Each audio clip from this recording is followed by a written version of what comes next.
And we're back with another episode of the Lakers Fast Break Podcast. Gerald Glass coming right back at you here. Happy holidays to you from the Pop Culture Cosmos, Inside Sports, Fantasy Football, Pop Culture Cosmos, where we cover the latest news and trends in pop culture each and every week, twice a week, wherever you get your podcasts. On the latest episode of the Pop Culture Cosmos, it's John Orlando and I talking about the best of pro wrestling for this year, 2024.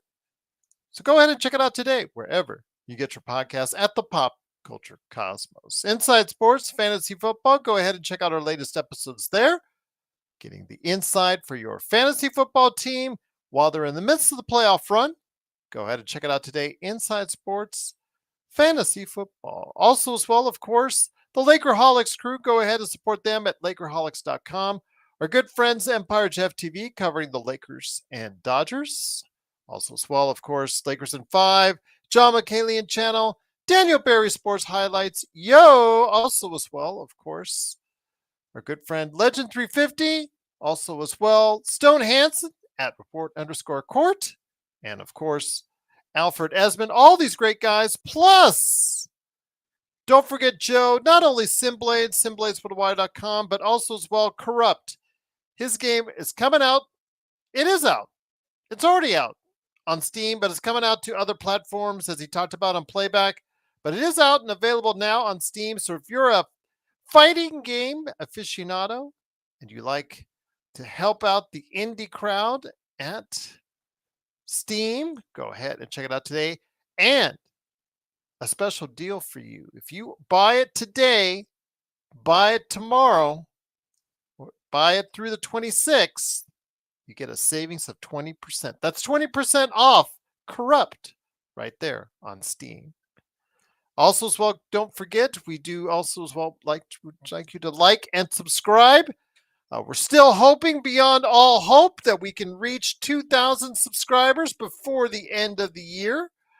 We are still in the running. We still have a chance to go ahead and do so because we are at 1967, just 33 away. Just 33 away from doing so. So go ahead and check it out today. Go by liking and subscribing right there for you. Like, subscribe, do whatever you can to support us. And also, as well, don't forget, we've got memberships. I just put new emojis in there. So you get emojis, badges, the longer you stay. Also, as well, I throw in little tidbits here and there, videos, articles.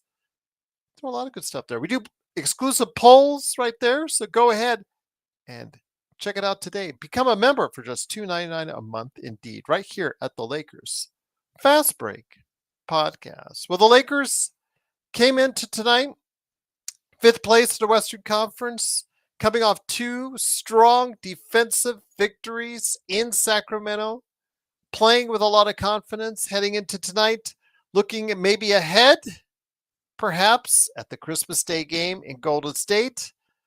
They once again played the Detroit Pistons, who, if you remember earlier this season on a road trip, kind of overlooked and paid the price for it. And in doing so, they played sloppy. They played a little bit careless at that point in time. And much to L. Rob's chagrin, they lost when they played Detroit in Detroit back on that road trip. A very disappointing loss indeed.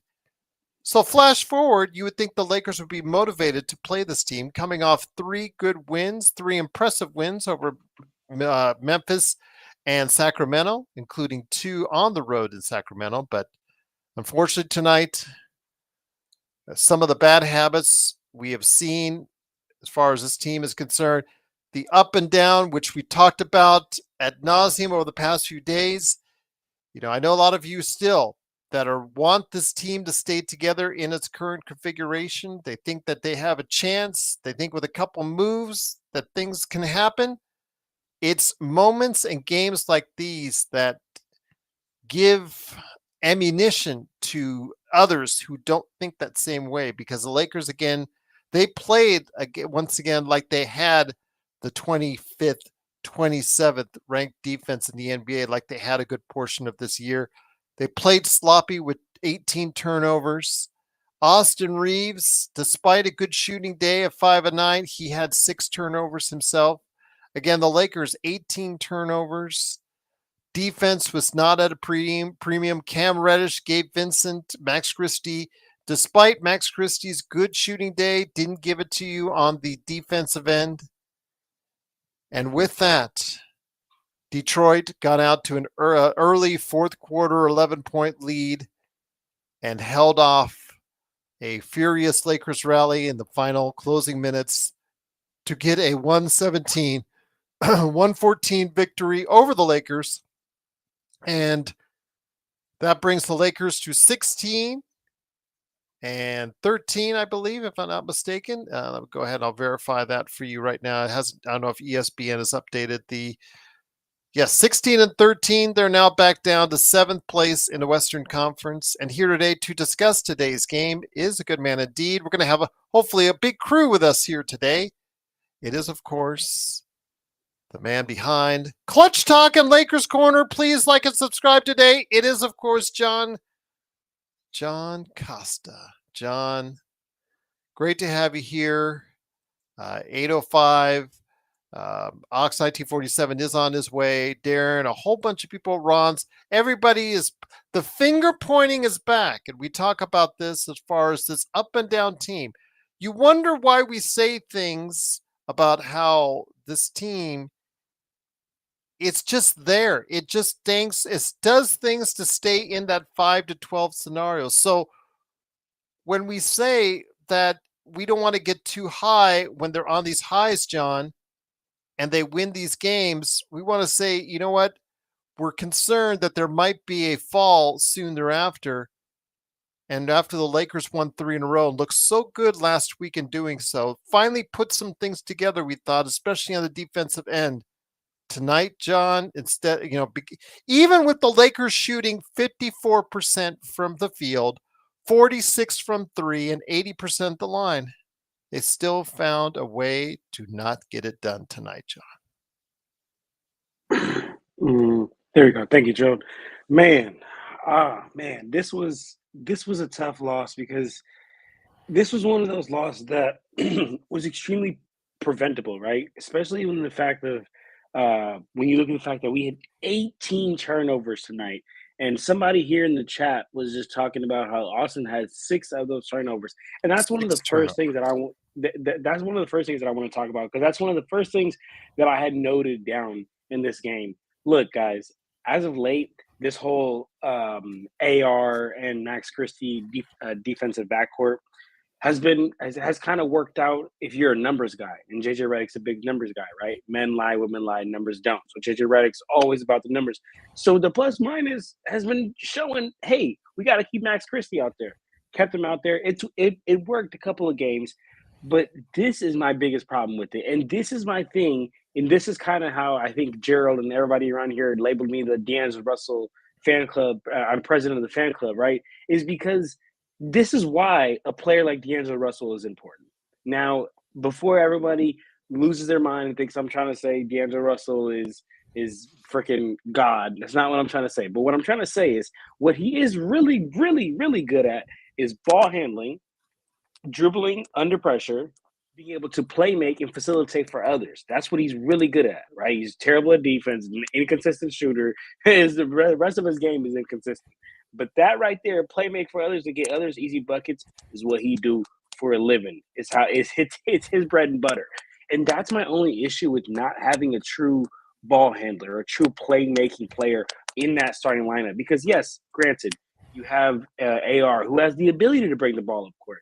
But AR, I said this on the playback, similar to Devin Booker. Yes, he can bring the ball up court, but you're not getting your best out of him. You're misutilizing him. The best way to use Austin Reeves is get him in that 2-guard position where give me the ball in my spot, let me go to work, let me look to score. Not let me bring the ball up court, let me run this pick and roll with AD, see what options we get out of that, and then see if we have the lob open. If not, let me see it kick it to the shooter in the corner. Like, that's too much for a player like Austin Reeves. Not that he can't do that, but that's not what he's best at. So I say that to say, look, JJ Redick, I like the numbers, man, but you're gonna have to switch us up. We cannot keep Max and and AR out there for long, because a night like this is going to show you exactly that. That's just not the player he's built to do. He built to be. But happy The to be ball here. handling becomes an issue when those two are on the floor together. That's what you're trying to say. Is that correct? Absolutely, yeah. I mean, the ball handling, the playmaking, getting easy buckets, all that. It becomes a lot harder when you have those two on the court.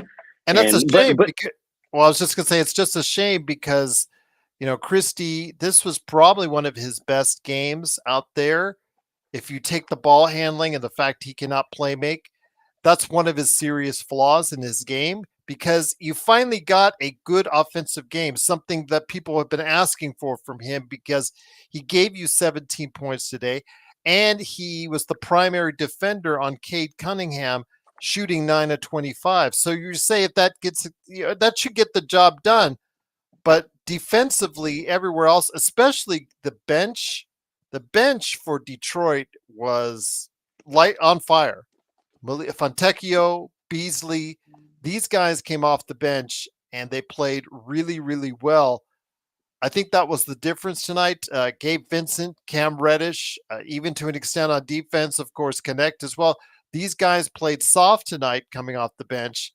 And that really was what kept Detroit in the game. And that's what really got them out ahead early in the fourth quarter.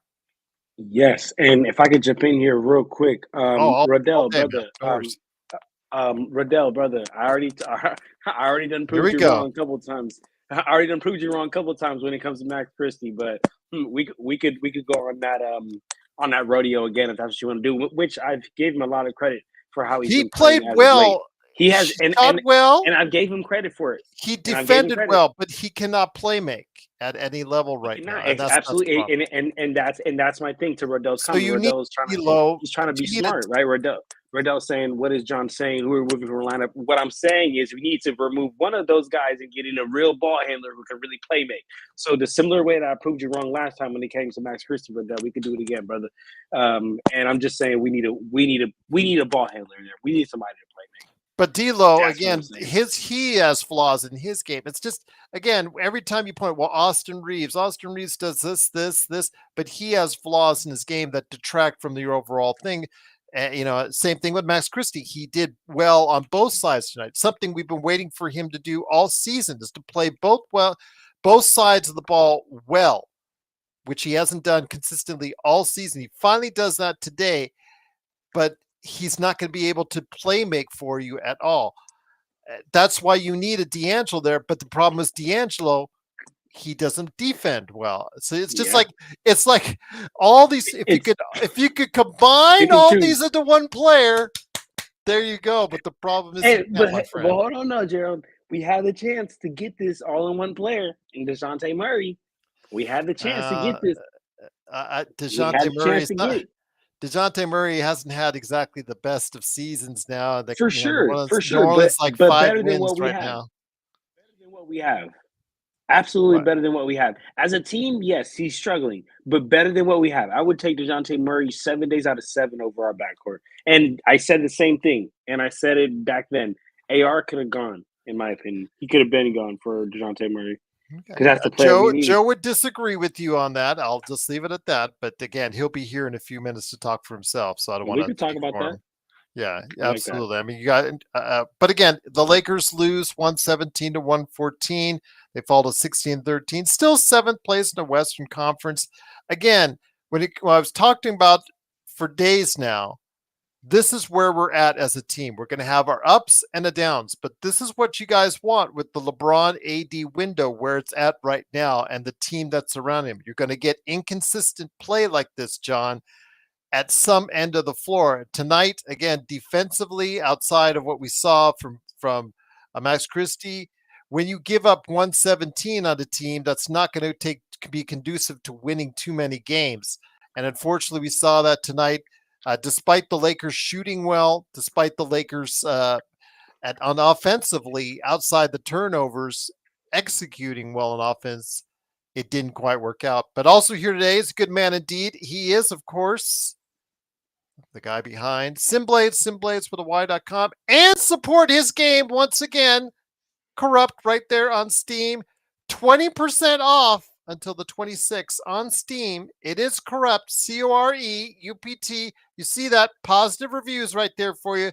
Excellent fighting game indeed. It is Joe Soro. Joe, glad to have you here, my friend. Happy holidays to both you and John and everyone else out there, to your families. Safe and good tidings and blessings to everyone out there.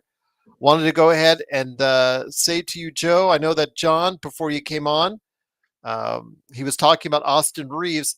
I think, again, I've said before, Austin Reeves as a secondary ball handler and as a guy, your sixth man coming off the bench, I think ultimately that's the role he is best suited for. But when you ask him to do too many things and put too much on his plate, that's when you start seeing some things don't work out as well as you'd like. And tonight, Joe, they had him as the primary ball handler at times, and Detroit, exploited that. We've seen it exploited before. 6 turnovers tonight.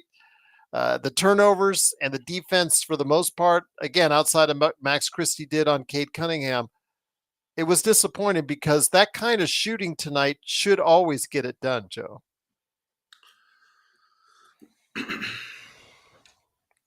Tonight's game was indicative of a typical late December, January, February game. I didn't look at it in any other way other than that, because I've seen too many games and recognize it. And it was more proof that that's what it was, because the last 2 minutes, they almost came back. It was just one of those things where they just could not focus for the first 46 minutes, and then they focused in the end. And unfortunately, Anthony Davis is starting to turn into Al Jefferson right now when it matters. For those of you who don't know who Al Jefferson is, was a former Celtic center. He was part of the package that was traded to Minnesota for KG in 2007. Why did I mention Al Jefferson? Al Jefferson at that time was the player I used to call empty statter. He got stats, but his points didn't mean anything to winning. And right now, AD is doing that in the last minutes of the game. If AD hits a dunk there, which he should have, LeBron's drive and dish was just, it was absolutely perfect. If he dunks that, he probably gets an and one. But because he's soft layupped it or couldn't make up his mind in the air, whatever, that might have been it too. It gave Tobias enough time to probably just focus on the ball, versus if he had not exposed it, it would have either they would have let him dunk it or they would have had to have fouled him to stop him. And then that changes possibly the game. If he makes the dunk and the foul, he has a chance to tie the game. If they foul him, at least you have a chance at hitting one of two, and you're still only down two. Because I don't, with the way AD's been hitting free throws, I don't trust him to hit both. Either one would have been a better chance at what they had towards the end. Although I did like how they executed that play. They actually let them shoot, get the ball back with 4 seconds. Unfortunately, I wish they had, the last play, I wish they had LeBron closer to the three. If LeBron had been a foot or two ahead, he might have hit that shot. But I think that's why he got the clearance, though, is because he took it that far. Well, that's why when he came off that coaches, that's part of being a good coach, is making sure that you create that space.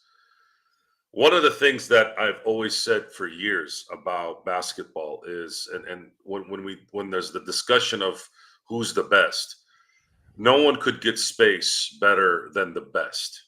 Doesn't matter if it was Larry Bird, doesn't matter if it was probably the greatest one in Michael Jordan.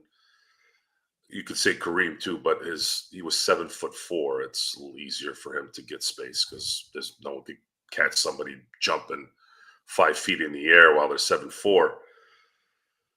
And then before then, of course, there's this issue of they couldn't stop Detroit on anything, and they were turning the ball over. I believe they scored 20. I believe the Pistons scored 28 points off 20 turnovers. So if the Lakers had just had 5 less turnovers, the Lakers probably win this game. It's a matter of inches at this point in sports. If you look at any sport, baseball, football, basketball, it's a matter of inches. It's a matter of a basket. It's a matter of one pitch can change the entire dynamic of a game. And this is not something new. If Vlade doesn't volleyball the ball to Robert Horry on a pure grip, pure normal, get the ball out of the away from the basket play, the Lakers don't three-peat. That's how close these kinds of games are. And the Lakers are not winning these games because their top players are not hitting the shots at the free throw line or towards the end of games on a regular basis. And then they don't have that other guy. They don't have that other guy that can score when you need it, really need it, despite AD and LeBron. There's always a third guy. If you look at championship teams, championship runs, there's always a third guy. The Lakers don't have that third guy.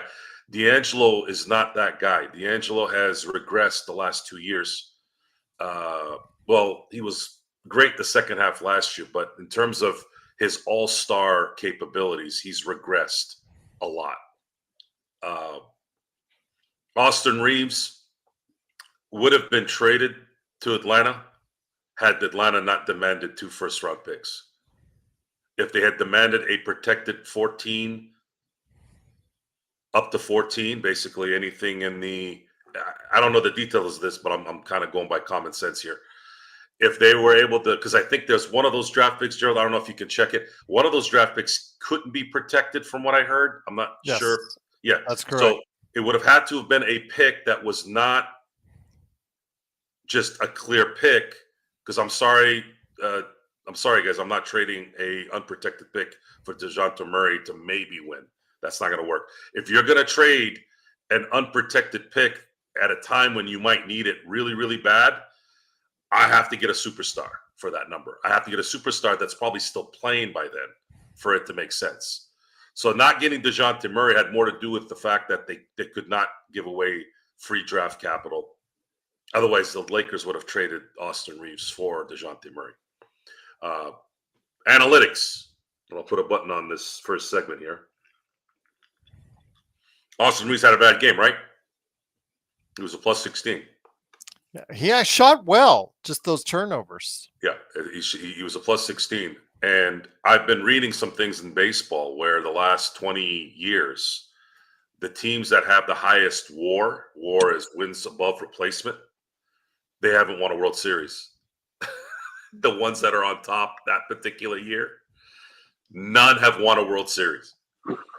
And when you look at the Dodgers this year, the reason why Dave Roberts managed so well this year was because there was evidence that he didn't go all analytical. So all these plus and minus, all these stats, other than the basics, especially actually the what used to mean something, like if you had a triple-double, when Sean gets back here, because he always is good at finding these stats, the difference between winning, let's say 10 years ago and before then, when you had a triple-double, I want to see what the stats are hitting triple-doubles in a game before 2010 versus after 2010. And I want to see the win-loss record there because it's changed. LeBron had a triple-double tonight. LeBron had a really good game tonight relative to numbers.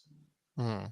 And I thought he was doing pretty well getting everybody involved. The problem was their defense couldn't stop anything. And to compound that, Detroit wasn't missing either.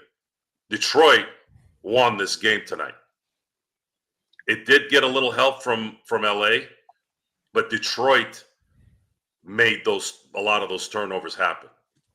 And I don't know what Bickerstaff is doing, but it's starting to look like Mike Malone in Denver. It seems like he's got their number. It seems like he has.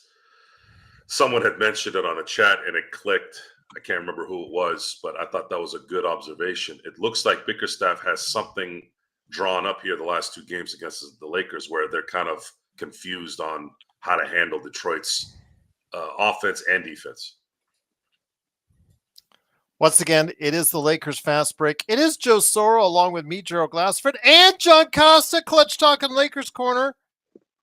Great to have you here. Wishing you the happiest of holidays. Unfortunately, the Lakers got a lump of coal in their stocking just before Christmas, John. I do want to go ahead and give a big shout out to Nick T. Nick T, thank you so much for the super chat. It does help the channel. 6 turnovers for Reeves in the first half. Who told him he was Jerry West? Laker guards can't keep up with the athletic guards, and Connect should start over AR. Your thoughts, my friend, before you want to get into anything else you want to focus on for tonight's game, my friend? Yeah. I wouldn't personally say Connect should start over AR. I think it just depends on what team you're playing that night and what scheme you're going to try to go with. There are certain matchups where I do think in certain teams we play against, it'd be better to have Connect start and bring Austin Reeves off the bench. But again, I'm going to say the same point that I was saying when I started this show, which is no matter who we have, I need to have a playmaking, ball handling guard to initiate the offense. And even Dalton Connect is not that from what I've seen in him so far. He's also similar to Reeves, like a 2 guard. So that's how I feel on that. But great super chat. But as far as I guess to talk a little bit more about this game, I think that Joe hit it on the head when he said that. Yeah, we had 18 turnovers tonight, and how much did we lose by? Well, we lost by 3, right? Yeah, we 3 lost by points. 3. Yeah, I'm thinking tripping. Yeah, LeBron missed that 3. So we lost by 3, and we had 18 turnovers. I mean, this was one of those games where had we played bad, I'm reluctant to say like how we usually do because I mean we play bad a lot of the times. Let's be honest here, guys. Had we played bad, this would have been a blowout because Detroit was hitting like crazy. Like, let me see. They shot 36% from the 3-point line. I really thought they would have shot better, but they shot 51% from the field, which is kind of wild. And they were hitting some crazy ass shots. I mean, everybody was hitting. I mean, even Joe on the playback was like, "Who are these people?" The 2017 Warriors, because they were just hitting so many damn shots, right? But imagine if we cut that turnover in half. And I don't know off the top of my head, so I don't want to misspeak, but if anybody in the chat knows how many turnovers the Lakers are averaging this year, I'd love to see because it's a heartbreaking loss because not only is it a team we should have beat, but we lost to them twice now. So a team that we should have beat, we lost to them twice, and both times it's been off, self-sabotage. So I'm looking at it right now. The league leader in turnovers, having the lowest, is the Oklahoma City Thunder. The Lakers normally have 13. They average 13 a game. They're actually pretty good at handling the ball. 3, 4, 5, 6, 7, 8th overall in the NBA, according to ESPN. And to have it for tonight's game. So to average 13, 14, and then 18 tonight. Come on, man. That's shooting yourself in the foot. Self-sabotage. Joe, I want to ask you this. And again, the Lakers lose 117 to 114. They're still 7th place in the Western Conference. These teams between 5 and 12, Joe, again, as we've been saying in your absence, they up and down. Up and down. All it takes is a 2 or 3 game run, and they find themselves on the top of the heap. They lose or get inconsistent in any way, they find themselves right stuck in the middle or below. And it's going to be continuous for this team with the current roster that they have throughout this process, Joe. It just leads us into pretty much what we're seeing as the same, and what we've been saying is the same direction. Again, should we continue to tell our audience, to find different ways, maybe as far as alternatives, or should we just accept the fact that this is probably the way this season is going to go? Let me unmute you. Gotcha. Yeah, the worry is more with. I'm more worried tonight with Anthony Davis. Anthony Davis playing like Anthony Davis should play against a team doesn't really have a lot of front court dogs. At least that's the term these days. I know 19-10 is what he got. I know Jalen Duren looks like a superhero in terms of his build, but he only shot twice tonight. He's not that guy. Shaq said this one time. He said you can go ahead and bring somebody that's got 3% body fat and eat salads all day. I'm still gonna bust his ass. Do you remember Steven Scheffler, Joe? Yeah. That guy was a brick house. Yes. But he never became more than just what a rotation 7th, 8th guy in the league. Yeah. This is basketball. This is sports. This is not a bodybuilding contest. And he was an athlete too, and still just. Yeah, it's not. He's not a. This is not a bodybuilding contest. That's kind of the point of the whole discussion. Is it doesn't matter what somebody looks like in basketball. Can they play basketball? Anthony Davis can play better basketball in the front court. He can play better than anyone on the Detroit Pistons, including Tobias Harris. Tobias Harris only, what did he do? Played almost 30 minutes. Didn't really shoot that well tonight either. Anthony Davis has to have 25 at least in a game like this. He has 25 in tonight's game. They win the game. Unfortunately, he didn't. He only had 19. And I say this because normally I do defend him because he's usually defending everyone, but they weren't doing much defending tonight. So if that was going to be the case, I would have liked to have seen more aggressive offensive play by Anthony Davis. Now, let me ask you this, Joe. Sharon B is, and always great to have Sharon here. Thank you so much. I was answering your comment, Sharon, at 4 a.m. With your great response and your thoughts, because again, you were talking about the relationship between fans like us who were always expecting a championship and fans such as yourself who just want to see a good team that competes each and every season. And I thought that was a good comments that you made. And again, happy holidays to you. She said, Joe, that the Lakers will not win 50 games with just 2 players.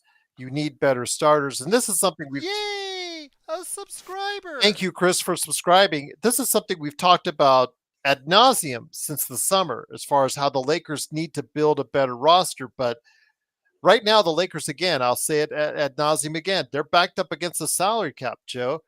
They only have a limited number of assets in order to go ahead and improve. So I don't know how many starters or better starters you can actually get with what even if let's say Rob is gone tomorrow and bring in a new GM, I really don't know how much in the way of better starters you can actually get, Joe. I think we've talked enough about this, and I don't want to talk about it anymore. I do out of respect to Sharon. So yeah,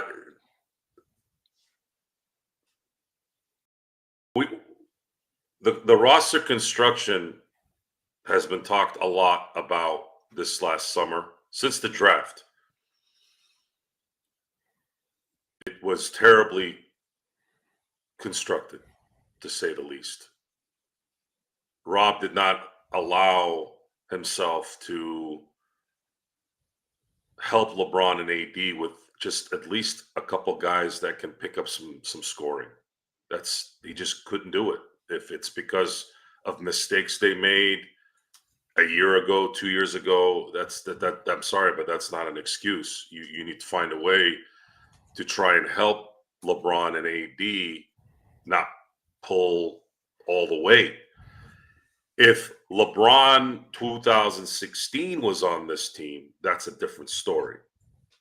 LeBron 2016, I would have put against anyone in this league with AD, even in his current state, and I would be very content at probably waiting to see if they could get one guy at the deadline that could just help them in the playoffs. There's just one guy that could do a little bit you could probably risk, sending out some draft capital because you have LeBron 2016.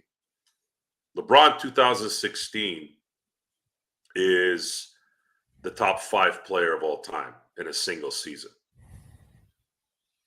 without a doubt.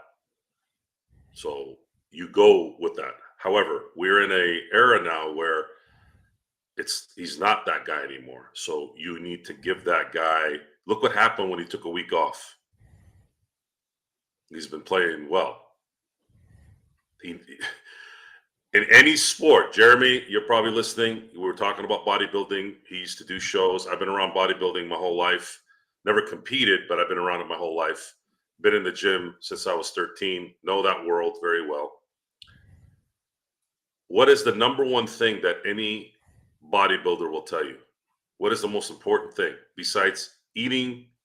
It's rest. Your body needs rest. Darren. Sorry about that, Joe. By the way, Nick T says, stop bashing AD and focus in on the guards, which John Costa was. John, I do want to go ahead and mention Darren, Merry Christmas, $7,000, because I think the chat knows what happened to $7,000. I'll just say that. Even the Grinch and the Scarecrow improved their basketball knowledge. There is still hope. Truly appreciate the very kind super chat indeed. Let me ask you this, John. I mean, again, the finger pointing happens when we lose to a team that is just shouldn't be as anywhere near us, even with the young stalwarts that they have on that team. And obviously they're going to be a team on the rise, but they're still only a 12-win team. This should have been a team at home, especially playing the way we've been playing with our defense coming into this game. Should have been an easier game to handle for us, but where did it all go wrong on the defensive end? Because again, 9 out of 25 for Cade, that's a pretty good day as far as if you're holding him to that. But that bench shot and scored so well against our both second teamers, but also our starters that they played against. I think that, in my opinion, especially early in that fourth quarter, John, is where we lost the game. I got you. Thank you, Drew. Yes, I totally agree, and that's where I would say that we lost the game. I'm not gonna lie to you. Early in that fourth quarter, when they went on that 16-4 run, that was when we really. It wasn't even that they were outplaying us. It was like a lot of times, like basketball is a lot about momentum and just energy. Like the energy was going their way, the momentum was going their way, everything was going their way. And also another thing that I do want to mention is that in that fourth quarter, I mean, we were playing their brand of basketball. They wanted to get up and down the court, man. Then they sped the game up. We were playing at their pace. I believe it was Austin Reeves, and I wouldn't doubt if it was Austin Reeves, but there was a play where we just looked extremely sped up. Like, and basketball, you got to be able to play at your own pace. If you're getting slowed down by the defense or getting sped up by the defense, like you're playing right into their hands. And then also, besides that fourth quarter, that 16-4 run that they went on in the third. I want to pull this up here. Yeah, both Cade and Tim Hardaway both had 8 points, so they were getting whatever they wanted, and we kind of got no contributions from anyone really in that third. So, if I had a point to where, I'd say that 16-4 run in the fourth quarter, and then just letting Cade and Hardaway get off there in that third. That's where I had to point to somewhere where we lost this. Congratulations to Alex Caruso. Joe mentioned it as well in the chat. He got a 4-year, $81 million contract extension. I guess they must have missed that NBA Cup game where he was the primary guard or defender against Giannis. But he has obviously gelled well with them in OKC, and especially for a guy he's 30 years old, Joe, and he's getting this contract. That's a lot of belief in a player right there. Something I wish we would have had in him from one Rob Pelinka instead of making the commitment. It's funny how things work out, John and Joe. THT and Alex Caruso, the decision that was made. Where's THT now? Barely on the Chicago Bulls roster. And where's Alex Caruso now? Getting paid. Not only that, but it's the way they let him go. Not even a phone call, not a thank you. Maybe they said thank you, but it didn't sound like Caruso got that message when he was being interviewed after that season. It was just they haven't contacted me. That's what I read. It's just kind of some more evidence of how these guys have kind of run the Lakers and how they don't really have any manners. Any manners for a guy who played an integral part in helping you win a championship. You don't want to sign him because you're worried about the salary cap. Fine. Give the guy some respect. Call him. Don't call his agent. Hey, Alex, we love you. We thank you so much. You'll always be part of the Laker family, but we're going to go a different direction. Would that have been hard? Yeah, these little hints, guys. And it's not just the Genie Buses or the Rob Pelinkas. This is how a lot of people are in the world. That's why communication is so bad, because people don't give a shit. They act like they do, but they don't when it matters. It doesn't matter. And if you're going to continue to blame guys like Austin Reeves and Max Christie for not being hims, I'm sorry, folks, if I'm going to blame AD for tonight's loss a little bit. He is making $50 million a year. And he had a shot at pulling the team at least by 1 point, which basically means he could have guaranteed that they were going to get another possession, probably with some time left, if he's aggressive in that shot. He has had issues coming up big towards the end of games. You damn well better believe I'm going to blame him. He's the guy. He's him. He's like that. But he hasn't been that. And he needs to start being that. Why? Because he's Anthony fucking Davis. If you think I'm going to sit around and wait for Max Christie to be him, then you're going to be waiting until Jesus comes back. Hey, man, that might not be long, though. Right? Enbe, we said he had a great game, both on offense and defense. His playmaking, he doesn't playmake very well at all. That's where the problem lies. He can't help you there. But again, he had a very good offense and defense. This is probably, in that sense, his best game of the season, Joe, as far as on both sides of the ball. Absolutely is. When you have a company and you hire an assistant secretary, that assistant secretary, hey, maybe she does very well in keeping the morale within the office doing well. She's getting the donuts. She's getting the coffee. She's making sure everything's available with paper. She's making sure that there's never, ever a problem with ink. Right? Cool. There's a value there. But then if the stock goes down or the company's starting to hurt because business isn't done well, am I going to go blame the assistant secretary or the motherfucking CEO? Anthony Davis is either the CEO or the CFO of the LA Lakers. That's how it works. So don't sit there and tell me you need to blame the guards.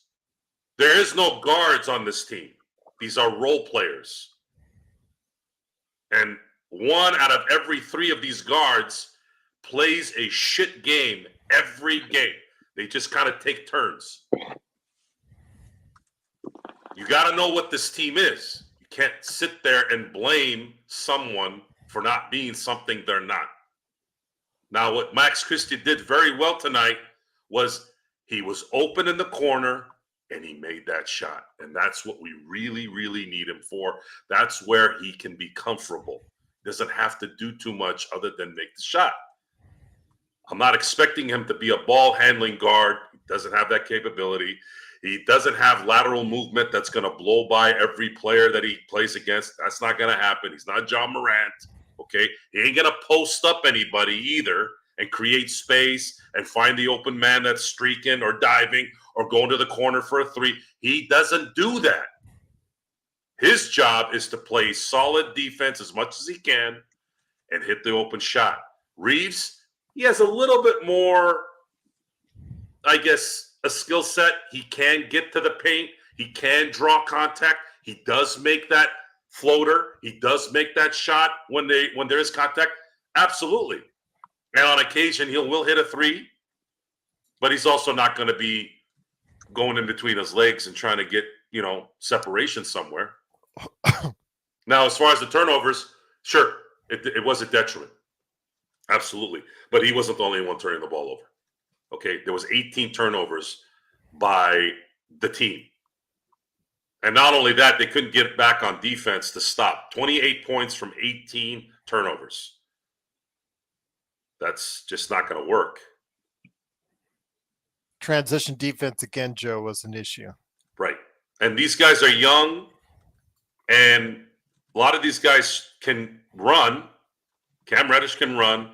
Max Christie can run. A lot of these guys can run, and they're young. They should have enough energy to get back on defense when something goes wrong, but they weren't able to close lanes off. They weren't able to stop anybody. And then again, I want to be very clear here, guys. Detroit did not miss shots tonight very, very well.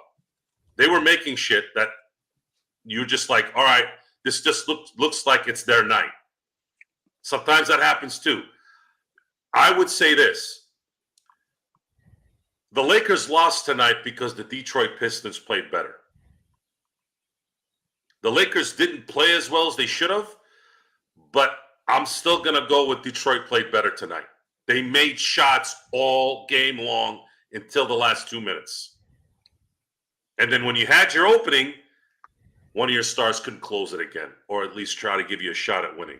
And that is the difference. You go look at all these games from great players. They win these games. They steal these games. I'm not saying AD's not great and LeBron ain't great, but there also is a time where a lot of those guys end up coming up lame at some point, whether it's age, whether it's burnout. I don't know if they're burnt out yet, but there's way too many of these losses in these close games, and that's what's killing them. They should have won 4 of these kind of games. The Detroit game in Detroit, I thought that was a dud from the beginning. I don't think they had a shot there. They had a shot to win this. They shouldn't have lost to the Magic. They shouldn't have lost to Atlanta. Those games kill you when you lose them.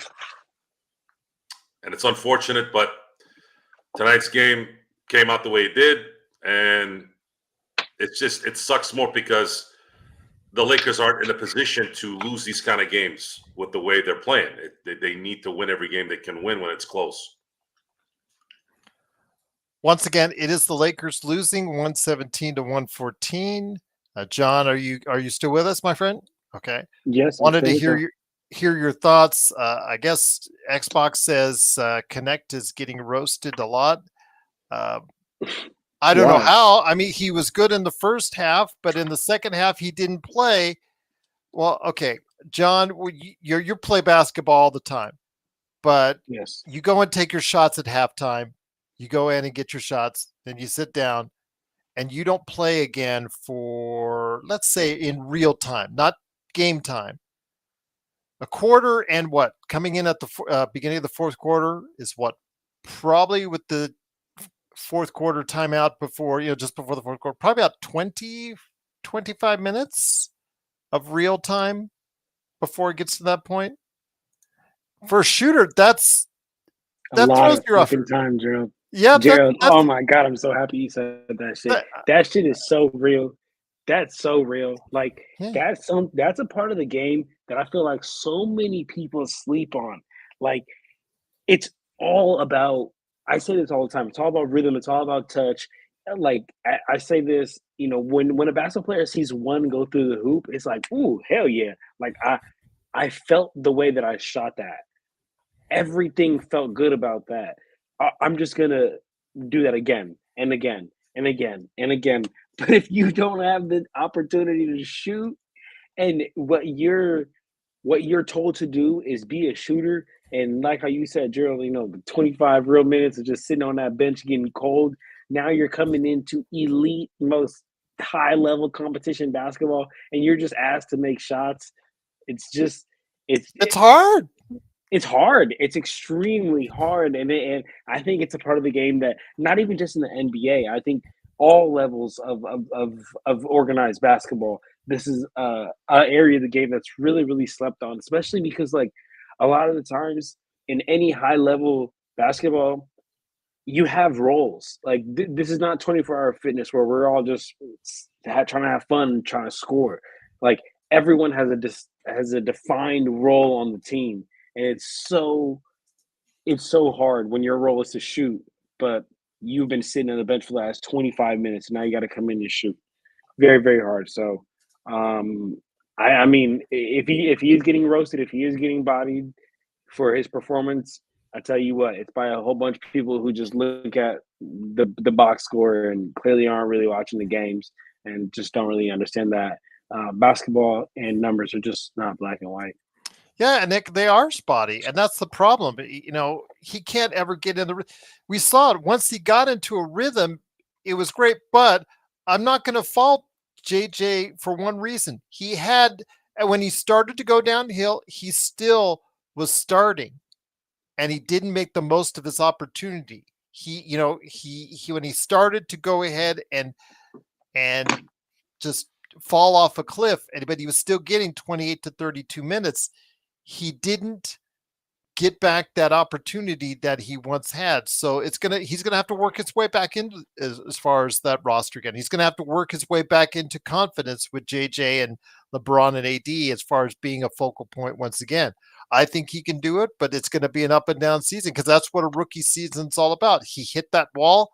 Unfortunately, he hit that wall as a starter and right back up to trying to work his way back up in the lineup again. But yeah, roasting Connect at this point as a rookie, just like you guys don't want us to roast Max Christie as a young player, it's really hard to do at this point in time because you're getting, as a young player, so many different outcomes because of the fact that they're just learning how to play the game at this point in time. So, Joe, I want to bring it back to you.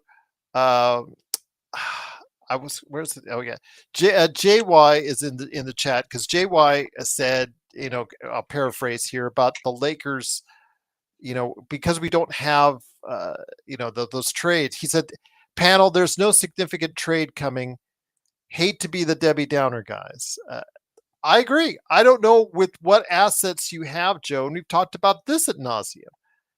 What assets can you really get to make this team a whole lot better? Sharon does say, and she's correct, we're two superstars and a whole lot of inconsistent role players to go along with it.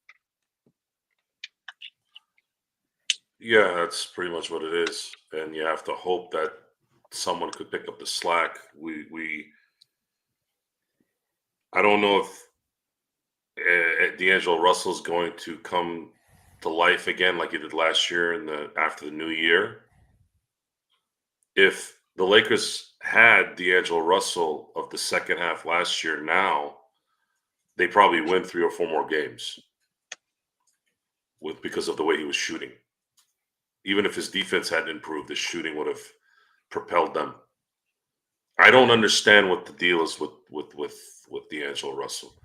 And if there is a trade to be done, I think it's time that he's an integral part of that trade, even if it's for someone that might be not as talented as him. But I think that experiment needs to go.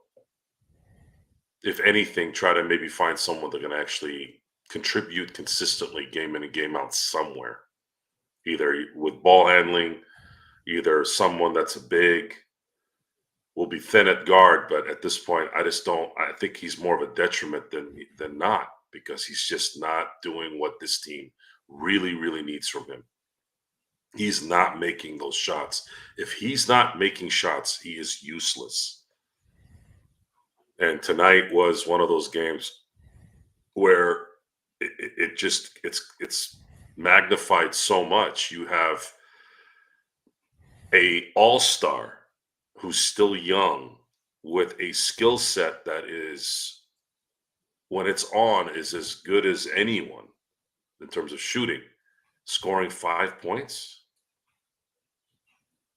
He has all the opportunity to have as many shots as he wants. He's only played 16 minutes. hitting 1 of 5 from the field. Come on. What is going on there? You have Darvin Ham, who off and on couldn't, get him to go. JJ can't really get him to go. It's a D'Angelo Russell issue. There is a value in that contract. There is a value in him. There is an expiring value. So there might be a chance that the Lakers could trade him for someone without giving up draft capital, because the asset is in the expiring contract. If there's a team out there that has a contract that matches his, but maybe is an extra year or two, and that player is good, I don't know who at this point. I don't know who would make the difference. Because really. everybody that has been mentioned by Laker Tom or everybody in the chat or all the rumors, LeBron Wire, Lakers Nation, wherever, all of them have some sort of baggage, Joe, and all of them have some sort of flaw or reasoning behind why they would want to trade them to the Lakers. Okay, so give me 2 names. Let me see what Laker Tom had in his bag. I think, because he doesn't really like Jonas, I think he wants, as a big man, he is leaning towards Robert Williams. And obviously a lot of others out there have been talking about, especially in Denver, but the Lakers as well, bringing in Zach LaVine. Okay, first of all, Williams is going to require draft capital. Valanciunas is going to require draft capital. And Zach LaVine is going to require half your roster and draft capital. Cam Johnson, how about him? Draft capital. They all will take draft capital. The Lakers Rob has to find a team that wants to get out of an extended contract for a viable player so that they can have an expiring contract for 2 months. Let me ask you this. Cam Johnson, Schroeder just went for some seconds. Do you think Cam Johnson can be found for seconds? I don't know. Or a late first? I wouldn't give a first for Cam Johnson. Sorry. Okay. I'm just asking. I can't. The Lakers can't give away any first, honestly, unless it's a legit 3 guy. And that's my fear. And even those legit 3 guys, what I mean by legit 3 guy, legit third star, they're probably going to cost too much to where you're not going to be able to match contracts anyways. I.e. Zach LaVine. Now, here's the thing with Cam Johnson. Are they going to look at that contract and say, we get to get out of this for the last 2 years?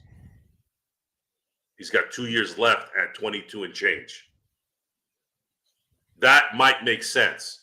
Let's say, all right, guys, we'll take, maybe Brooklyn says, all right, Rob, we'll take D'Angelo's expiring contract plus another whatever to match the 20, what is it? What's he getting paid this year? 22 million, 22 and a half? Yeah.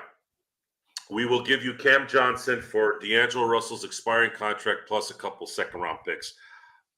I think that there's a possibility there because they get out of those last 2 years paying Cam Johnson. And that could help. That could help a lot, actually. That would be a deal that would really, really help.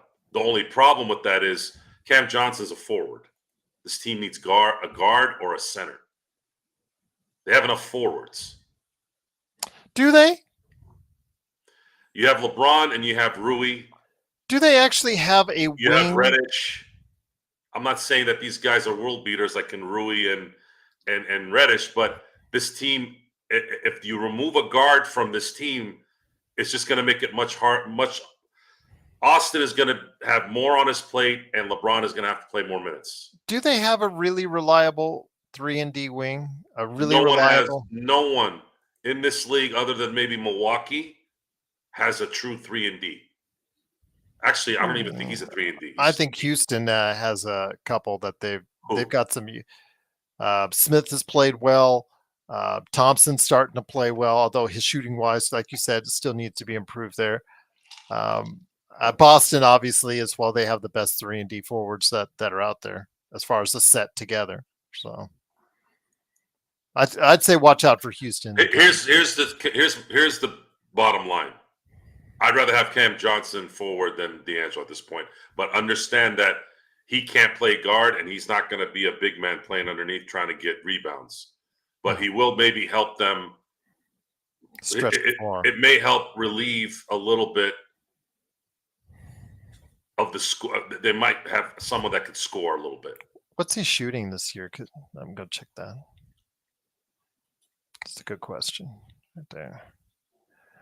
He is shooting on the season 42% from three and averaging 19 a game. Mm-hmm. The question now is, he's going to go for more than seconds, Joe. He's going to go for more than seconds. Somebody else is going to give him more. Those are good stats. And they're going to want a first. Okay.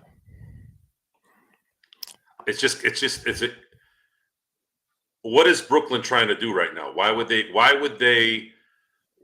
trade Cam Johnson? What's the point? You're talking about a guy who's 28 in his prime. You want to win, right? Why is there so much noise that they want to trade Cam Johnson? I don't really understand. Yeah, there's no way Xbox Ben Simmons getting traded. So yeah, we would have to get him on a minimum next year. He is there. He is probably the most solidified guy almost anywhere in the NBA because that $40 million comes off the books at the end of the season. So yeah, so what's the goal for Brooklyn? Are they going to want to drop enough salary so that they can go after someone like De'Aaron Fox in the summer? Is that going to matter? Is that going to help? I'm surprised Mike Brown wasn't fired today. I'm sorry. That was my bad. There, John?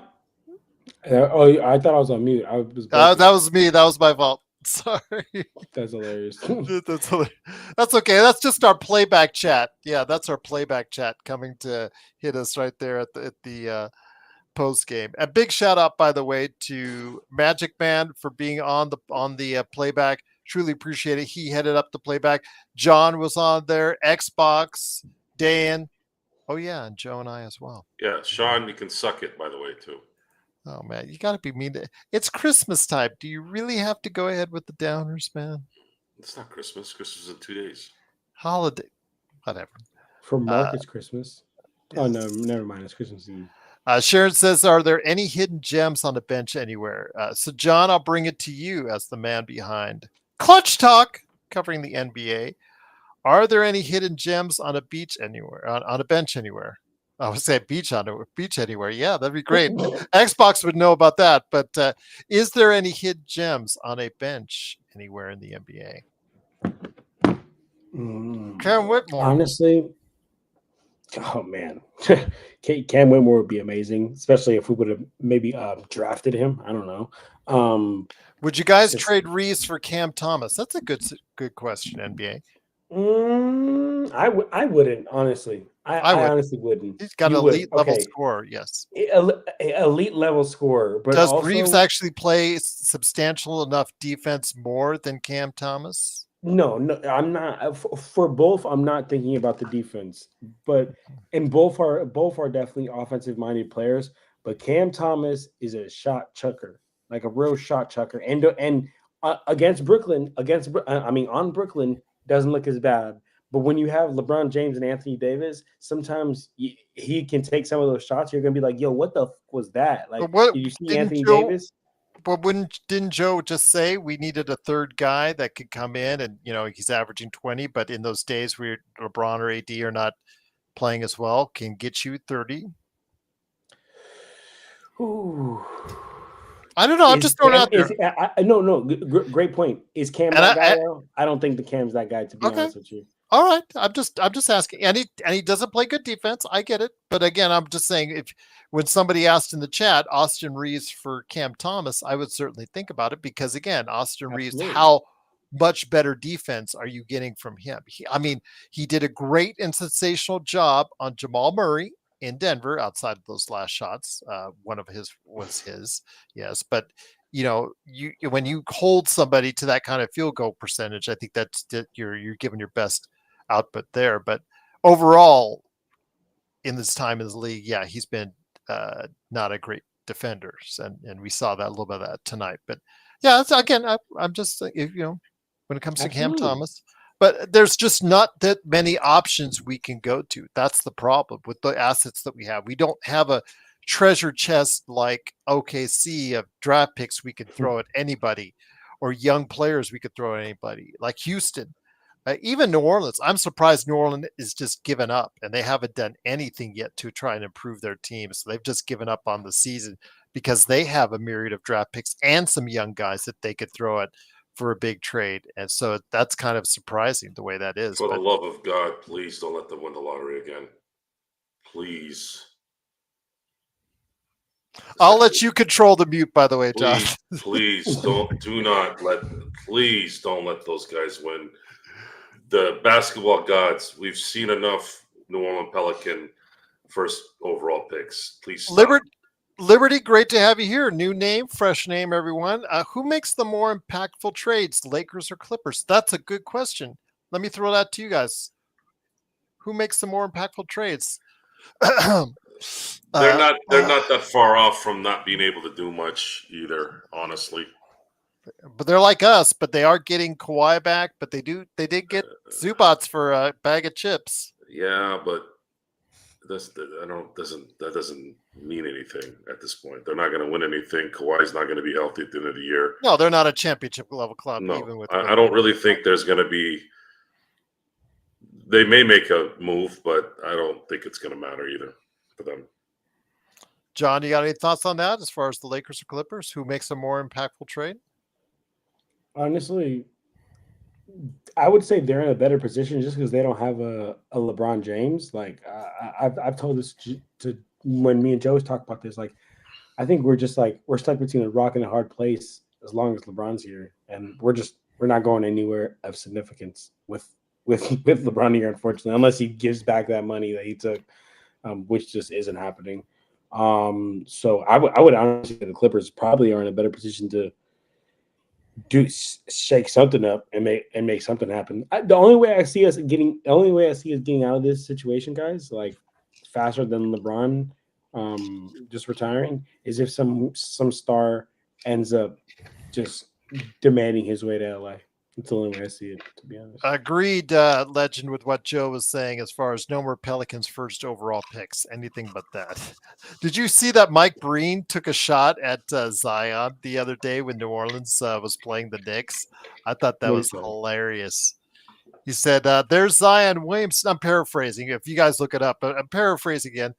But he said something to the effect, guys, Mike Breen was taking a shot. Oh, there's Zion Williamson in his most familiar outfit, his street clothes.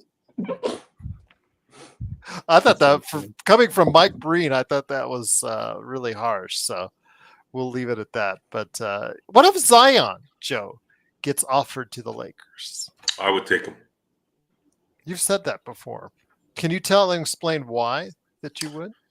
Because I want to see how he would play away from New Orleans. Me too. I want to see how he would play away from New Orleans. But at the same time, I would feel more comfortable with Pat Riley getting him than Jeannie Buss. I don't know how disciplined our leadership isn't that disciplined and kind of forthcoming. What team? Okay, let's just say he could go to any team right now. Which team do you think he would be most likely to flourish? John, I'll start with you first. Miami Heat. He needs to go to an organization that's going to put that stick down and say, you know what? This is the diet you're on. This is what you're doing. And I don't want to hear nothing about it. And this guy right here is going to follow you everywhere you go and make sure you're on this type of time. And if you're not, you're just not playing. They're not going to play that. Yeah, Miami would be the best place. Miami can get rid of Jimmy Bucket. Good pick, John. Bring in Zion and turn him into. Look, if Shaq could do it back in 2005, Zion can do it. The only problem with Miami is that's the biggest distraction in the country, especially for virile NBA players. They've not had really a good season so far. Plus, the Jimmy Butler saga drags on. And Jimmy Butler is he's I wouldn't say he's cancer. He's a nuisance. He's a nuisance. And another reason why this collective bargaining agreement has become a disaster is you can't get rid of nuisances or people that aren't willing to play anymore. And that's something that has created a lot of the problems too. There's other things from 5 years ago, 4 years ago that started it. But right now it's the inability to get away from bad players on teams. Even the fans don't want to watch this crap. You're not giving the hometown team a reason to come watch Jimmy Butler because he doesn't give a shit to play. Zion won't stop eating to give for New Orleans to give a shit to watch him play. So this whole thing with we don't want player movement so that teams can keep their players, which is the dumbest thing that I've ever seen a commissioner do. And I've been around the Roger Goodell era of hypocrite, piece of shit, cocksucking motherfucker. Okay, that guy's a piece of shit when it matters. But because he makes money and people are obsessed with money and gambling, it's allowed. He doesn't give two shits about player safety. Look what he's done with the kickoff, one of the more exciting things in sports. Look what he's done with guys aren't making it out of 16 games. He wants to add another game, and he does. And now he wants to add another game, and then there's an extra playoff game. Oh, and he schedules two teams to play 3 games in 11 days, but he cares about player safety. Adam Silver was supposed to be different, and he came out of the gate awesome. But as soon as 2020 hit and he let the players dictate based off of some social agenda, social situation, whatever, he's never gotten the team back. And then he killed his league even more with this horrid CBA. But they got their $76 billion contract, so he doesn't give a shit, right? No one gives a shit. But here's what's going to happen. You're going to get Anthony Edwards, who's going to be F the refs, F this, F that, after you all agree to this shit. Just like the running backs in the NFL. We don't have a market that's fair. We're important to football. No, you're not important to football anymore because your dumbasses and your agents and your owners decided that the quarterback position was the end-all be-all of your league. Why? Because you couldn't take a couple weeks off not getting that pay. If you had done that, you wouldn't be in this position. You'd be making more money now. The NBA right now, with this new setup, until somebody adjusts to it, and it's not going to be Rob Pelinka, and it's not going to be Jeannie Buss, that has to do just as much with me wanting them gone than it is their inadequacies. They're not capable of adjusting to this new philosophy in the NBA. You need someone who's forward-thinking and is going to be able to work around things. Like a good tax person for the rich. Regular middle-class schmucks like us, we don't have those guys doing our taxes. We have normal people doing our taxes. It's the same concept. You need guys in that ownership box, executives in that box, creating a workaround with this particular system. Otherwise, you're never going to get past these problems. It's a lot of things. It's a lot of things that have happened the last few years. And it's all been a 20-plus year run of trying to eliminate the Lakers from doing what they're doing. They were the kind of the seed that created all this because of whining bitches like Mark Cuban, Dan Gilbert, and that fucking idiot in San Antonio, Greg Popovich. Great coach, one of the best, but a whining bitch when he doesn't get his way. And I'll say to his face, all that bitching and whining that motherfucker did after the Paul Gasol trade, and anytime somebody one-ups him like the Lakers had, after what that motherfucker did in 97 And in 96, making sure that David Robinson sat when he didn't have to so that they could have a shot at getting maybe Tim Duncan, and they did. Hypocrites, guys. What? Don't waste my motherfucking time and don't be a hypocrite. Don't put words in my mouth. Anything else, I'll take on. And I'll take on those things too, but I'm going to react to those things. Don't say I said something when I didn't. Don't be a hypocrite. And don't waste my fucking time. And please it's don't. Not that hard. It's not that hard. It's not that hard. And right now, based off of what we're seeing here, what is the end game? We have, what, 6 weeks? 7 weeks. Something's going to have to happen that we didn't expect. It's going to have to be that. If it's something that we expected, it's probably going to be, at best, a lateral move. And maybe the Lakers do what they did the last 2 seasons and play above their heads for the last, 22, 23 games. And then are they going to lose the juice? I don't know. We're going to have to wait and see. And please don't say Joe's opinion is the same as John's opinion, or the same as my opinion, which is the same as the Laker Tom's opinion, is the same as Sean Grice's opinion, the same as any of the panelists' opinions. We all have different voices. We may agree on a lot of things, but we all have different voices. So when you make your comments about, oh, well, you guys said this and that's, and it's just like, you could tell it's just the comments from one individual. It's usually Joe. Say it specifically about that person so that a specific person can respond. Don't put a blanket over the entire channel. We really would appreciate it if you did. Well, what they do is they think that you're enabling me. Folks, this isn't CNN. This isn't MSNBC. This isn't network television where we have to worry about ads. Gerald doesn't tell me anything on what to say. John doesn't say shit to me on what to say. I say what the fuck I want, when I want, how I want, anytime I want. You got a problem with that? Go ahead and voice your opinion or your whatever. And that's how it works. That's America. America's, you're entitled to think what you want to think. It's called free speech. It's called free speech. It goes both ways. You can't have it be one way. Then it's censorship. That's it. And all this stuff is relevant. All this stuff is something you all need to remember, because a lot of these guys that are around, and it could be anything in your life too, pay attention to what they say.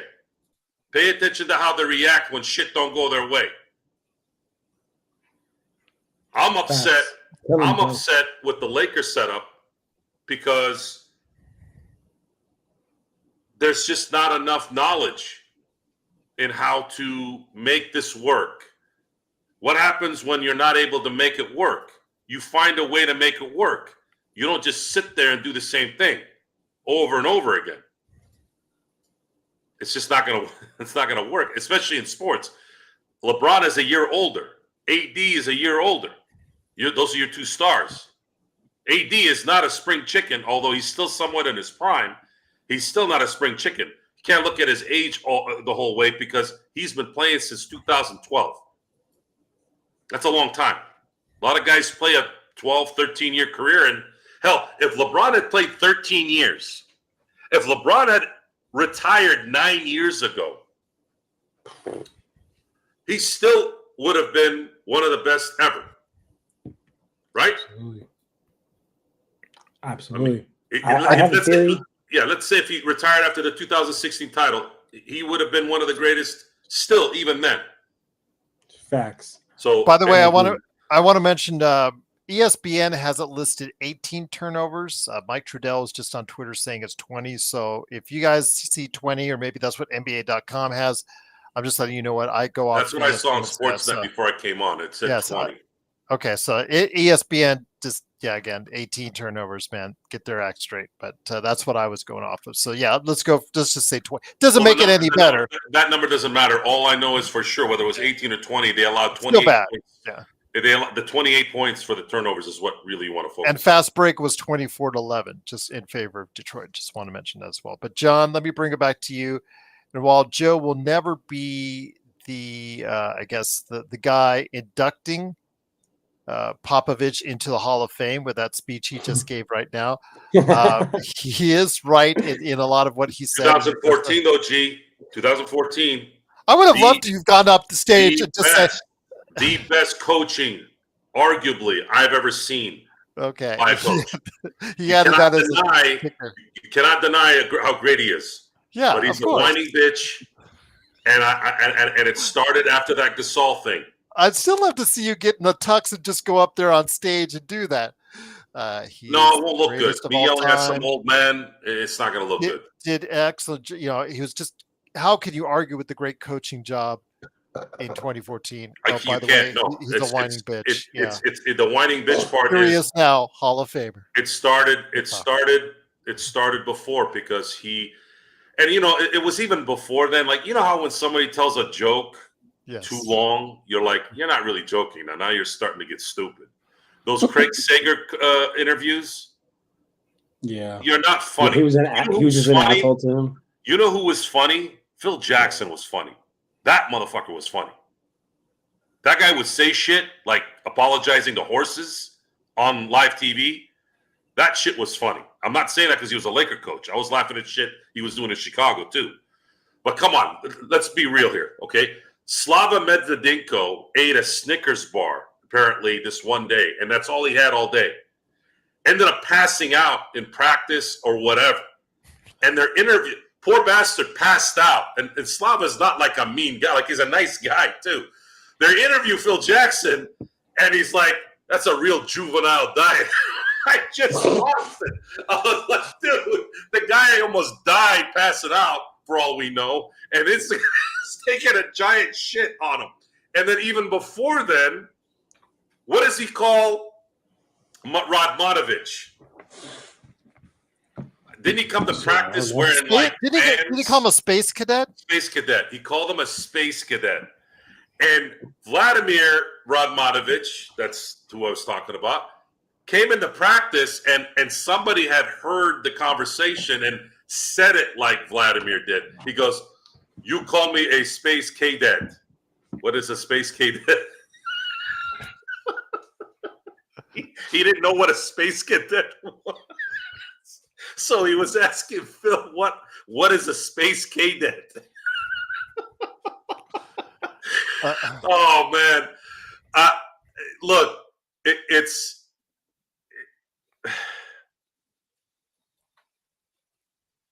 they protected. You're supposed to protect the league. You're supposed to protect those players and those teams that are making your league viable. I'm sorry that New Orleans and Minnesota and Indiana and Charlotte and Orlando are not the epicenters of the NBA. I'm sorry, guys. They're not. You aren't. No one gives a shit. Did anybody give two shits about Denver winning a championship 2 years ago? No. That's why Mike Malone was pissed off. He's like, why do these guys keep talking about the Lakers? We kicked their ass. Bro, you kicked their ass once. Congratulations. But this is the LA Lakers, bro. These guys are the number one in the entire planet.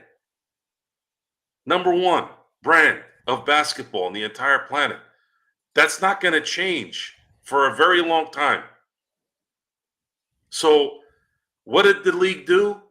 They've kept on stretching that out. They kept deflecting. They kept listening to the Popoviches and the Mark Cubans. And, you know, these guys, they're supposed to be the powers of industry types, but they turn into tulips when they don't get their way. And then they get pissed off at somebody else when they get pissed off. Hypocrites.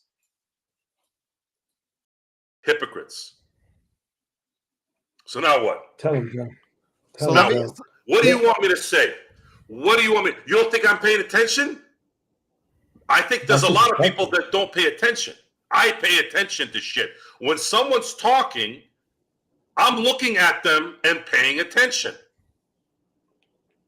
If you say something and then contradict yourself, if I know you, I'm going to tell you, hey, what's up? You just said that you liked flowers, but then why aren't you taking care of your flowers at home? You said you like flowers. I know if I like, I don't know. Watching the Lakers, I'm going to watch the Lakers. I like my lemon tree. And yet the lemons are all dead. Well, do you really care about them then? Are you just saying that? I don't have any sympathy for hypocrites at that point, and these guys have rubbed me the wrong way. So let me get John back in here. John, in the comments, I've been seeing LeBald Lames Hater. It's a pretty funny name, by the way. He was saying LeBron choked again. But after that, the comments are back and forth on Tonight? LeBron. That's what he said. LeBron choked again. I knew Where did he hit that layup? At the end hold there? on. Even Darren said he played well tonight. Even Darren said he played well. I knew that was going to happen, guys. Go ahead, John. When LeBron missed the shot, I was like, watch. Here's going to come all the LeBron haters out the woodwork saying, oh, he choked. It's like that one Even time. Darren said he played well tonight. Right. If Darren's saying it, then come on. But look, I think it was in the finals when LeBron had maybe not the finals. There was some game winner. It was a couple of years ago when he ended up passing it. And he was on the Lakers. Hold on. Was this in 2020? It was in 2020. Remember when he drove and then he passed it back out to Danny Green at the top for the three, and then Danny Green ended up missing or some shit like that. And then everybody was saying oh wow, LeBron is so scared. Jordan would have took that shot. LeBron's scared of the moment. And it pissed me off because I remember being like, no, LeBron actually did the right basketball play. He was open. Danny Green was open, so he kicked it to Danny Green for the shot. Right here, that was a good shot. I mean, even Joe said it on the playback. It's an open, good shot. Wish would have liked it closer, but still, I get it. But to your point, Gerald, he was open because he was kind of that open because of how he went through the screen. And LeBron can hit that. I'm not saying LeBron and Stephen Curry, but LeBron can hit that. And with that much space, I thought that was going to be cash. I'm not gonna lie. Darren said LeBron cannot hit a three, though. Well, here we go, because Darren always has to have a caveat. He did play well, but LeBron cannot hit a three in that last minute or two with the game on line. He has missed 30 in a row. Okay, so LeBron, since the Cam Reddish pass last year, has taken upon himself to hit the last shot. He's not passed to anyone since. That's I've watched all the games. It has not happened. If he's going to miss that shot, he's going to miss the shot, but he took it. I just wish it would have been closer. Would have been much easier if they set it up that way. Okay, I get it. I got to go look at it. I don't know. I saw a lot of area at the front. I think if anything, LeBron had a chance to possibly. I know he wanted to get it in within rhythm, but I think LeBron probably should have stepped up a couple feet and taken a closer look. But go ahead. I just want to say I disagree with Adam. He's saying that AR or D'Lo should be taking the last shot because he said they're better 3-point shooters. Past couple seasons, AR has not been a better 3-point shooter. In fact, he's been around 35%, and LeBron has been statistically higher on higher volume. So that part is not correct. D'Lo, last year, he was at 42 to 44%, if I remember. So I could give it to you there on that one, but not AR on that one. It's because statistically, you put the ball in your best player's hands in that moment. I know there's multiple coaching styles. I know a lot of people believe different philosophies. I'll tell you what, and this is the philosophy I've seen every successful coach in my life ever implement. Last couple of seconds, you put the ball in your best player's hands to make it happen. The ball was in LeBron's hands. Here's how this should have played out, folks. AD should have dunked. Even if he didn't get up and one, they're down one. Okay. Now LeBron has, from earlier season, he was in the 40s. He's down below Austin Reeves. They're both right around at 35% now. If AD dunks that ball, they're down one, and they do exactly what they did in terms of letting Cade Cunningham run the clock down, make a difficult shot. They miss, get the rebound, and they have a 4.7 second chance to win. Now you can get the ball to LeBron in movement going towards the basket, and God help you. Now they're saying, though, that AR hits more clutch threes, though. God help you. Now, here's where it's okay for LeBron to pass. If they collapse on him with 2.5 to 3 guys as he's getting to the basket, you're going to either have AD for the dunk real quick. That's what you got to prepare for, or you got a wide open shot for someone. But that was JJ calling the play, Joe, on that one. That was clearly meant for LeBron to shoot because right. JJ But I'm talking the scenario the if they were down 1. It's a different play that you're running at that point. The Lakers have to. The Lakers, they're not making that play at the end of games to get themselves in the correct position to do things that are going to be a little easier for themselves. It's just not happening. I don't know what else. Darren says we don't got an automatic bucket getter, no Kobe on this team, so we lose most of these close games. No Kobe on almost Kobe was not teams in the league. Yeah, Kobe was not an automatic in those clutch. He was very good at times, but his overall shooting percentage, nobody has like a 40 or 50% shooting percentage in those clutch moments. You take a look at the great players, the Jordans, the Kobes, they all would surprise you as far as their percentages are concerned. I just say, look it up and you'll see they weren't as automatic as you were saying it, but they wanted to take the shot. The fact that they were willing to take the shot, I think, is part of the mix. There are some players that definitely shy away, guys, when in that moment. They'll play the 38 minutes of the game and they'll shoot and they'll do what they need to do. But in that last 2 minutes, some guys do not want the ball in their hands. Well, I think the only thing that we didn't see a lot of towards the end there with Kobe is the buzzer beater type stuff. Yeah, because he doesn't have a great percentage on those buzzer beaters. The last 3-4 years, yes, but he was pretty good before then. I'm just saying overall, that's what I looked up a few months ago, and it wasn't as great as you would like to see it. I'll just say when you watch the flow of a game, when Kobe was there, he made shots that weren't considered last-second shots. He would propel the team. Like, let's say if they were down 3 with 4 minutes left, that they'd get to 6 or 7 within a couple minutes because of his relentlessness. And then it doesn't become a last-second shot. That's another statistic you want to look at. It's hard because you have to go watch the games, but that was something he was really good at. He has 26 game-winning shots in his 20-year career. That's amazing. But he was also 7 of 28 on shots in the last 24 seconds of games and 5 of 22 in the final 10 seconds. Adam, real quick. Adam said you can say put in your best players all day, but when's the last time Braun hit a last-second shot, and how many close games do we lose? Okay, so let's talk about this, right?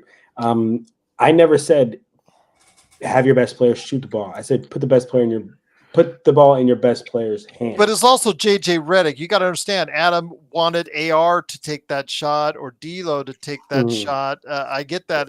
We were actually on playback talking about seeing if for his confidence, giving it to connect for that last second shot. But ultimately, JJ drew up the play for LeBron. So ultimately, Adam, whoever you have a beef with on that, you have to talk to JJ because that's who drew up the play specifically for LeBron to take that shot. Facts. And again, if anybody in this chat is going to tell me that's a bad shot, I'm going to tell you don't know basketball because that was a great shot. That was a great open shot. It just didn't go in. Here's an issue with LeBron. I'm gonna placate our audience here. They're saying something that might be true, but they're not articulating it well enough. When the Lakers need to close a game with free throws, it's true. They don't give the ball to LeBron. They either try to get it to AR, and a lot of times it ends up in AD's hands because AD shoots 83, 84% from the free throw line sometimes. That is one thing that I don't like about LeBron's career is that he doesn't like when you needed a free throw to close a game out, the ball was going to Kobe. The ball's going to Jordan. Ball's going to Chris Paul. Ball's going to Dwayne Wade.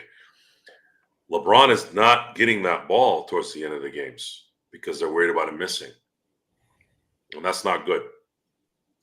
But if you're down one and you have 5-6 seconds, create a damn lane for him and let him get to the basket. That doesn't happen enough, and it needs to happen every time.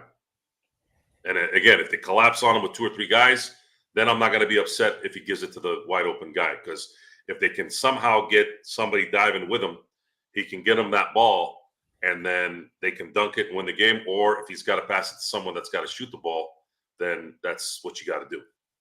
It's a lot of pressure at that time. It's easy for us to say it here, sitting down, not worrying about it. A lot of times the other team is playing it well to where it makes it hard for them to do it. The reason why Kobe missed a lot of open shots towards the end of his career, those last second shots, was because he had 2 or 3 guys on him. They did not let him try to make the last second shot. Sharon says Shaq. He's asking Shaq in the mix on that. Shaq never got the ball at the end of games. He happened to get fouled in certain sequences, and he made the free throws, but they never deliberately tried to give Shaq the ball to try to close out a game with free throws. That's why Kobe got so many opportunities, correct? Right.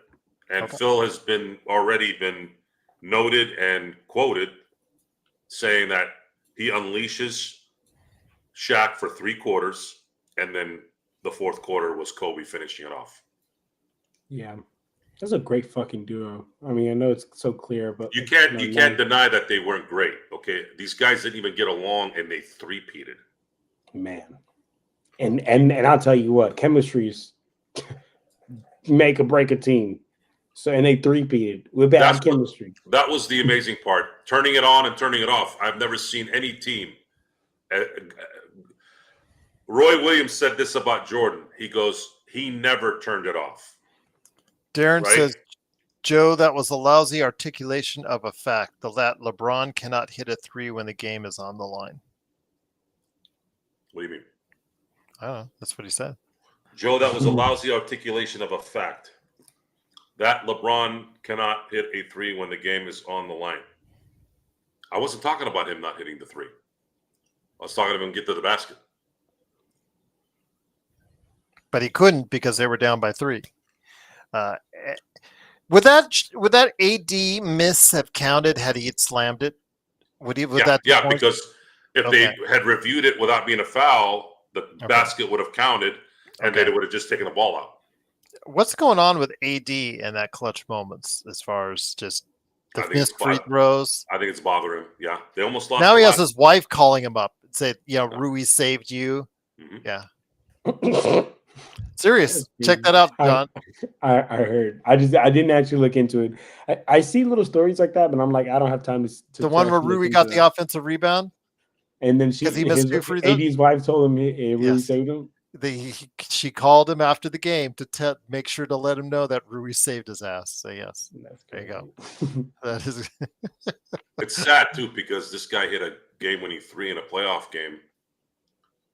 And he's averaging 26, and I don't know what happened. And 12. This guy, he didn't miss a free throw for almost an entire playoff run. Yeah, and he's shooting close to 80% now. So I don't know what changed. I don't know. Well, on that note, it is of course John Costa, Clutch Talk and Lakers Corner. Before we head out, before we get a final word from Joe, want to hear your thoughts, my friend, on what's going on with Clutch Talk and Lakers Corner. Yes, please, man. Everybody, if you guys want to stay up to date with everything I got going on, I got 2 channels you can check me out at. You can check out Lakers Corner. It's on YouTube. That is a Lakers page, as you guys can guess, bringing you game recaps. I just went ahead and did the game recap for this game. I talk about like some trades that we got going on, news and all that. So please go check that out on YouTube. Also check me out on TikTok. Almost at 7,000 followers on TikTok. What's TikTok? You don't know. I would know. I got banned on TikTok. It's at Lakers Corner 24 on TikTok, and if you guys want to get at me on Instagram, it's Lakers_corner. And then for Clutch Talk, NBA Talk Show, check me out on YouTube, Apple Podcast, Spotify, and it's at Clutch Talk Pod. But besides that, appreciate you guys and love being here. I always love having you here, my friend. Always a great part. By the way, you guys want to do a show tomorrow, Joe, and do a nightcap tomorrow. It's up to you. I will not be available tomorrow night, but I will, of course, be available on Christmas Day. But yeah, if you guys want to do a show tomorrow, I'll schedule it and then hook you guys up with that. But Darren's saying, oh man, Darren's getting back and forth, even more holiday greetings sent to each other. Darren says, let me start in 2007. Okay, not so good now. On to 2011. Oh, that's horrible. 2014. Next, what? Old man Duncan beat you. How is Joker doing against you? Darren, suck my ass. How about that? I'm tired of you. And your bullshit. How about that? You like that? That's clutch. That's a clutch period on the night for you. You finally got him, Darren. You finally got him. Xbox. You're just finding little holes everywhere, trying to plug them up with your ding-a-ling. Enough. I get it.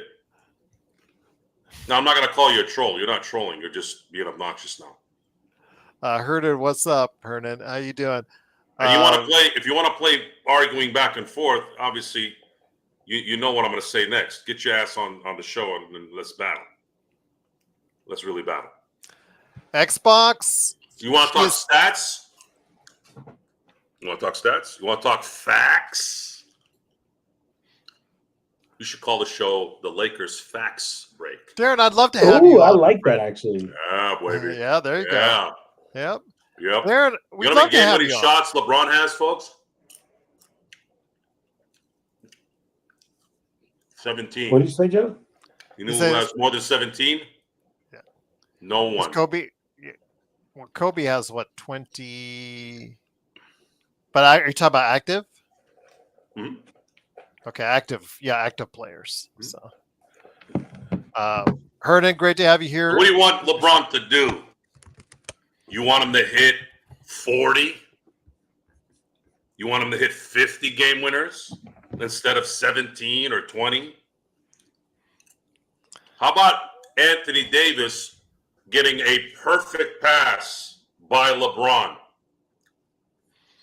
Perfect pass.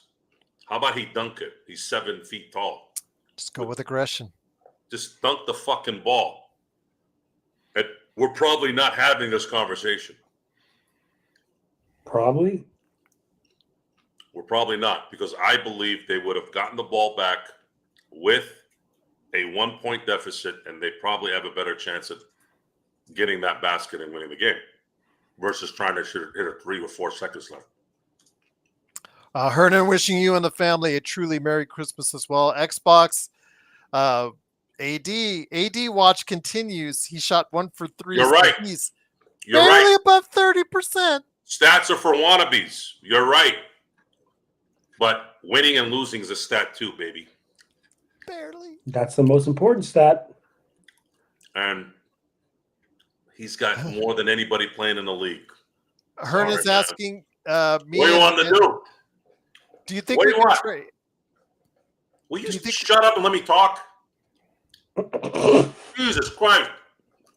No one cares about the goddamn holidays right now. We're talking basketball. Hernan was going to ask if we think we could trade for Jimmy Butler. Man, fuck Jimmy Butler. We don't want Jimmy Butler. Why the hell would you want Jimmy Butler? For what? And how the hell is that going to happen anyways? The guy makes $400 million a year. What is that? What is this? Who asked this question? Hernan did. Yes. No. Right. No. We don't want Jimmy Butler. I need to go take a shit. I'm gonna be honest with you guys. No. You guys are the best. I love you guys, and I'll catch you guys after I poop. I'll see you. I'll see you, my friend. All right, guys. Take care. Sorry, the sauce is starting to kick in. Okay, there you go. He gets a little bit even more ornery when the sauce kicks in. truly appreciate everyone joining us. Once again, the Lakers do lose 117 to 114. Darren, I would love to have you on the show to go back and forth with Joe. Darren, it would your be fantastic. bipolarness. Yeah. He's been a very gracious individual, Bart, as far as supporting us on the show. He is very opinionated with us, and he's obviously very opinionated when it comes to LeBron, and he has the right to do so. But yeah, it is what it is. The LeBron debate will continue. I'll see you, Joe, after we're off the air. 5 more comments on LeBron, one way or the other, and most of them are usually negative. We'll see about the Lakers. The same thing. Blow it up, or let's see if we can pull off magical trades to get some players around. We're in the spot again, continuously. It's like up and down, up and down. That's what this team is. The team is exactly the way it is. I know somebody in the comments about a week ago said, I think the team has better players than what our record indicates. No, they don't. No. This is who they are. This is actually on the top end of who they are. A 4, 5, 6 game above at best, above 500 team, and that's if LeBron and AD playing at a high level and getting some help from their supporting staff. So this is what you're going to get. But they've got to play defense. It was also mentioned in the chat, when they play defense, they win games, and they didn't tonight. They shot amazingly, but they couldn't do the same thing as far as play that well on defense, and obviously couldn't take care of the ball, and led to a 117 to 114 loss. But J1 says, "Hey Joe, can you start putting a pause on certain statements, please?" Like what? Like what statement, JY?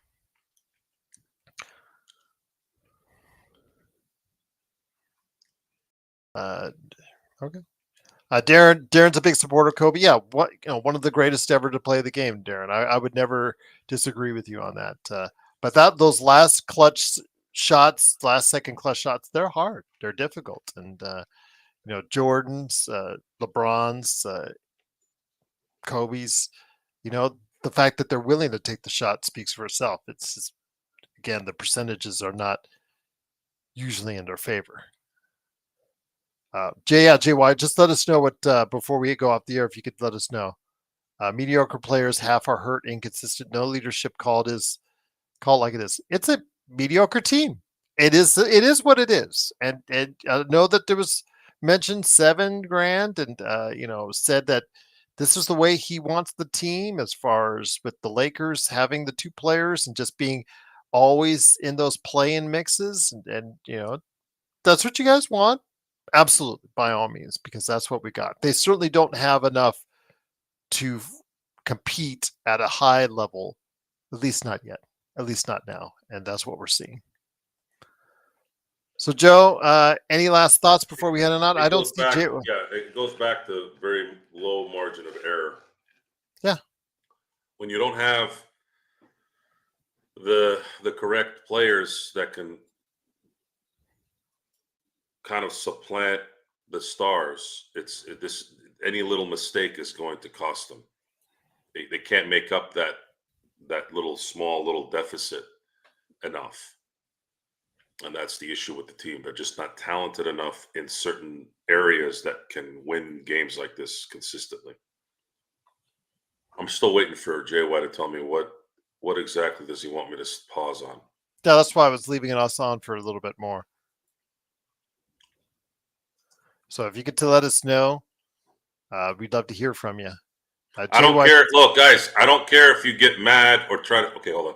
80 is a top 75 player. Where does he rank in your opinion, G and Joe, among big men? Is that what you want me to find? Is that what do you want me to pause on? Yeah, we weren't sure on that, but that's a good question, JY. Yeah, AD is definitely top 75. Absolutely. Of all time? Oh, yeah. Oh, hell yeah. You're talking about a guy that's won on every level and has a Hall of Fame career right now.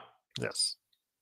Absolutely. But against the elite, the Jokic's 50? I might have to kind of look at the list, but 75, yes. Yeah, 75, I do. 75, yes.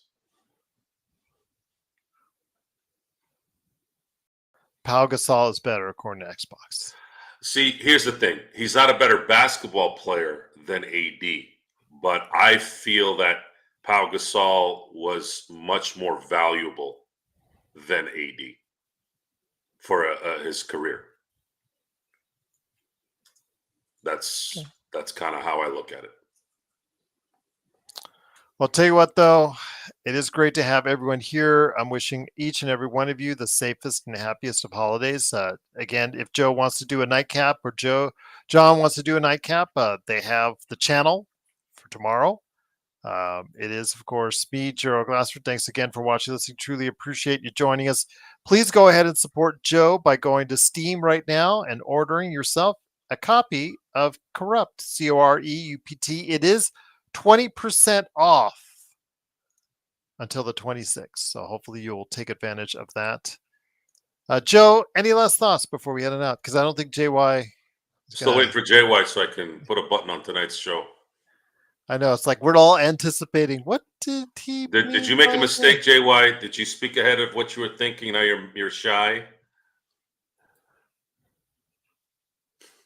All right. Well, on that note, I'm going to give you 10 seconds.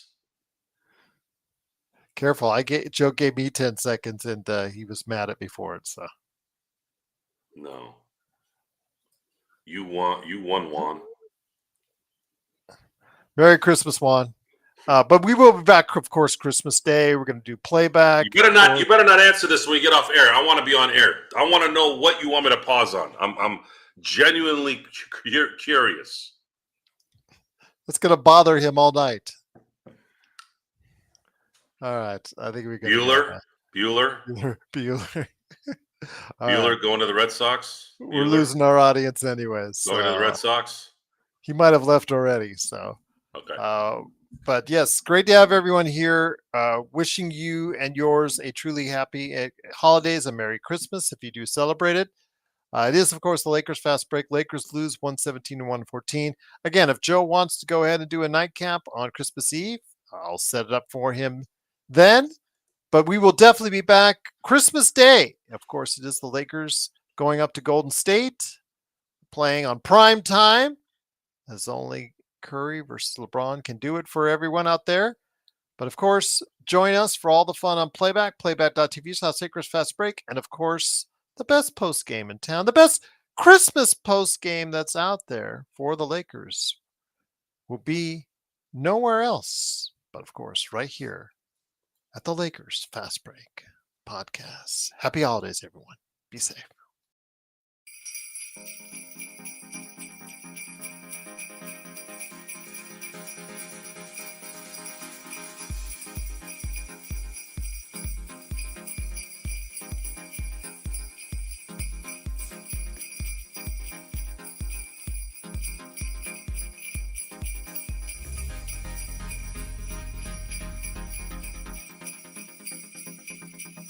Ho, ho, ho! Merry Christmas!